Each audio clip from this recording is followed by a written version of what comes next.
That's how you learn. We go to the past to keep some of those traditions still alive.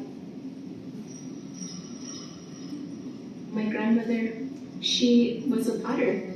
She would give all of us kids little pieces of clay, and she'd say, here, make something. It was probably already within me to follow the path.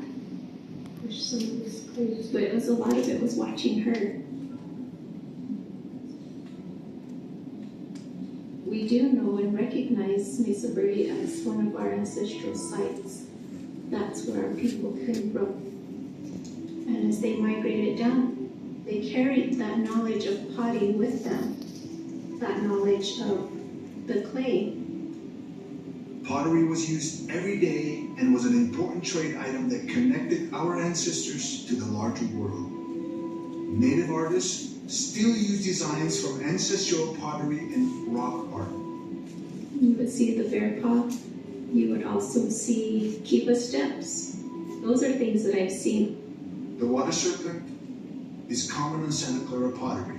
The serpent represents water, and water is very important being out here in the Southwest. Water from summer monsoons and winter snow seeps through the rock, forming alcoves and springs.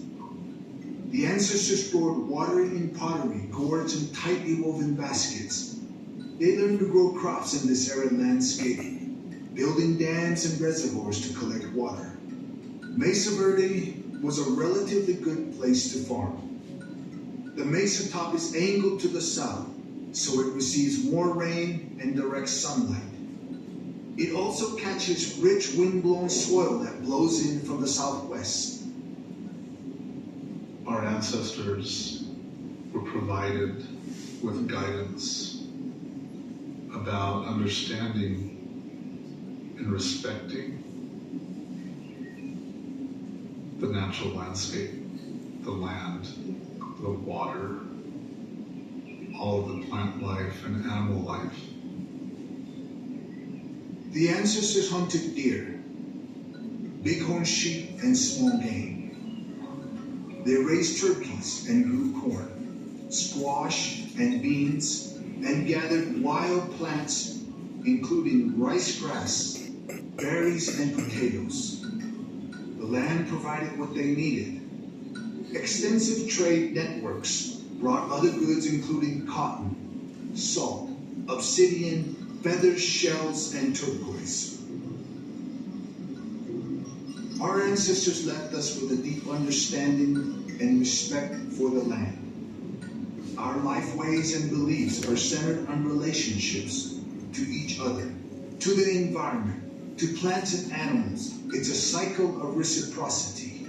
Our connection to our past informs our identity as Pueblo people. We're fighting to keep this tradition part alive, but having to evolve to survive in the 21st century.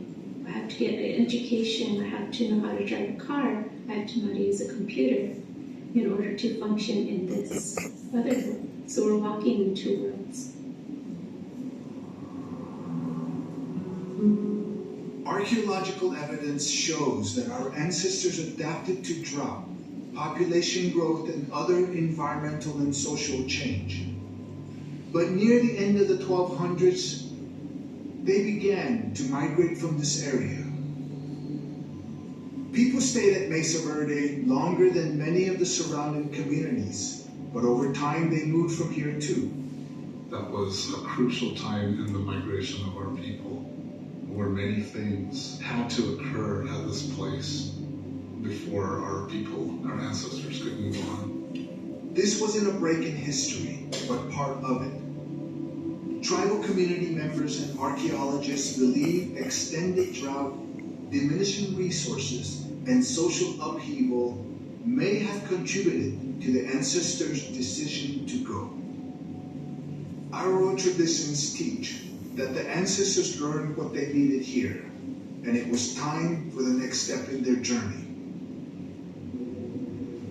Mesa Verde is a story of people in an ongoing relationship with the landscape. It's not about a people who were lost. It's about presence, not absence, and the cultural continuity that links past and present. Migration is part of that, but it is not the end of the story.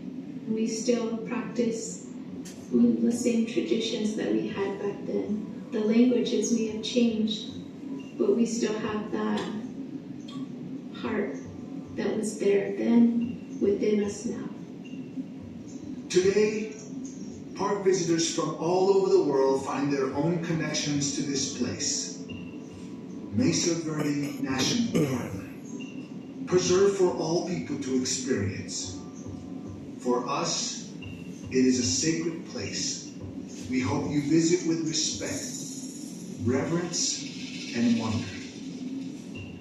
Mesa Verde, or Kashkasht in our language, is a part of us today. We recall on that every day through prayer. And we go back to those places in prayer every day.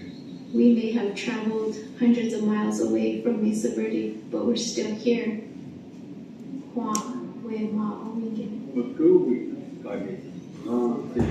Kashkasht. Esa terra tem por acaso muito caminho